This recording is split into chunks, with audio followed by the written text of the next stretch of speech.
ప్రభువైన యేసుక్రీస్తు నామంలో చేరువచ్చిన పరిశుద్ధులందరికీ వందనములు చెల్లిస్తూ ఉన్నాం. ఈ సాయంకాలపు వేళలో మన వాక్య ధ్యాన నిమిత్తమై యోహాను సువార్త 3వ అధ్యాయము 16వ వచనాన్ని చదువుకుందామండి. యోహాను సువార్త 3వ అధ్యాయము 16వ వచనాన్ని చదువుకుందాం. దేవుడు లోకమును ఎంతో ప్రేమించెను, కాగా ఆయన తన అద్వితీయ కుమారునిగా పుట్టిన వాని యందు విశ్వాసముంచు ప్రతివాడును నశింపక నిత్య జీవం పొందినట్లు ఆయనను అనుగ్రహించెను. మనం చదువుకున్న ఈ లేఖన భాగంలో 2 విషయాల్ని మనం ధ్యానం చేస్తామండి. మొదటిగా దేవుడు లోకమును ప్రేమించెను అని అంటున్నాడు.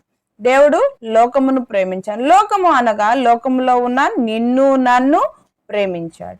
మరి నీవు నేను ఏ స్థితిలో ఉన్నా కూడా ఆయన ప్రేమించిన వాడుగా ఉన్నాడు. ఆయన ఎలాంటి వారినైనా ప్రేమిస్తున్నాడు. నీవు ధనికుడవైనా దరిద్రుడవైనా ఐశ్వర్యవంతుడవైనా చిన్నవాడవైనా సరే ప్రేమించాడు, పెద్దవాడివైనా సరే ప్రేమించినాడు. ఆయన అంత మాత్రమే కాదు కానీ నీవు శరీర రోగంతో ఉన్నా ప్రేమించాడు, పాప రోగంతో ఉన్నా కూడా ఆయన నిన్ను ప్రేమించిన వాడుగా ఉన్నాడు. ఎలాంటి ప్రేమతో ఆయన నిన్ను ప్రేమించాడు అనగా శాశ్వతమైన ప్రేమతో నిన్ను ప్రేమించాడు. విడువక నీ ఎడల కృప చూపుతూ ఉన్న దేవుడు. ఆయన ప్రేమకు హద్దులు మనం చూసినప్పుడు ఆయన ప్రేమకు హద్దులు లేనిది, ఆయన ప్రేమ హద్దులు లేనిది. ఆయన శాశ్వతమైన ప్రేమతో ప్రేమించాడు. అంత మాత్రమే కాదు కానీ అంతము వరకు ఆయన మనల్ని ప్రేమించిన వాడుగా ఉన్నాడు. ఆయన ప్రేమను మనం ఆలోచన చేసినప్పుడు ఆయన దేవుడు లోకమును ఎంతో ప్రేమించను. ఎంతో అనగా దానికి ఎండ్లెస్ అండి. ఆ ప్రేమను మనం చూసినప్పుడు ఆ ప్రేమను మనము ఈ లోకంలో ఉన్న మట్టుకే కాకుండా ఈ లోకంలో మన అవసరంలో తీర్చడమే కాకుండా ఈ మనల్ని సృజించిన దేవుడు మనకు భూమి మీద ఏమి అవసరమో వాటిలన్నిటినీ ఉచితంగా అనుగ్రహించిన వాడుగా ఉన్నాడు. ఆ గాలి, నీరు, వెలుతురు, వర్షము అన్నిటినీ మనకు ఉచితంగా ఇచ్చాడు కదా. మరి అంత మాత్రమే మనకు ప్రేమను చూపించలేదు కానీ తనతో శాశ్వతంగా ఉంచుకొనుటకు మన ఆయన బిడ్డలమైన మనలను తనతో శాశ్వతంగా ఉంచుకొనుటకు ఆయన తన ప్రియ కుమారుని మన పాపములకు బదులుగా ఆ కలువరి శిలువలో బలిదానం చేసిన వాడుగా ఉన్నాడు.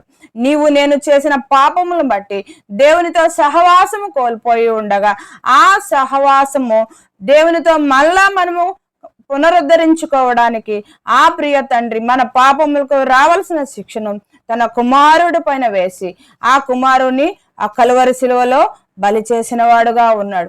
మరి మన పాపములన్నిటి కొరకు ఆ ప్రియ కుమారుడు ఆ కలువరి శిలువలో మన పాపములన్నిటి కొరకు శిక్షను భరించిన వాడుగా ఉన్నాడు. అంత మాత్రమే కాదు కానీ మన కొరకు ఆయన మౌనముగా మన శిక్షను అనుభవించాడు, మౌనముగా శ్రమలను అనుభవించాడు, ఉమ్మి వేతలను ఆయన అనుభవించిన వాడుగా ఉన్నాడు. ఆ ప్రియ ప్రభువు మన ఎడల చూపించిన ప్రేమను మనం ఆలోచన చేసినప్పుడు మన జీవితంలో జీవిత కాలమంతయు అయినా సరే మనం ఏమిచ్చినా కూడా ఆ ప్రేమకు వెలకట్టలేమండి. అలాంటి ప్రేమను మన ఎడల చూపించినాడు.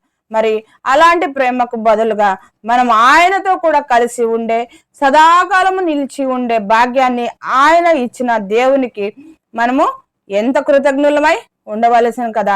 మరి కనుక అలాంటి ప్రియ ప్రభుని నీవు నేను పూర్తిగా సంపూర్ణంగా ఆయన ప్రేమించి ఆయన కొరకు జీవించే వారముగా ఉండవలసిందిగా కోరుచూ ఉన్నాను. ఈ కొద్ది మాటలు దేవుడు దీవించును గాక. చిన్న మాట ప్రార్థన చేసుకుందామండి. దయాళుడవైన మా గొప్ప దేవా, నీ పాదములకు స్తుతులు స్తోత్రములు. నా ప్రభువా, మేము ధ్యానం చేసిన మాటలను నా ప్రభువా మీరేనైనా ఆశీర్వదించండి, మేలుకరంగా ఉంచమని మా కొరకు ప్రాణం పెట్టిన యేసయ్య పరిశుద్ధమైన నామమున ప్రార్థన చేసి వేడుకొంచున్నాం తండ్రి. ఆమేన్. అందరికీ వందనాలు.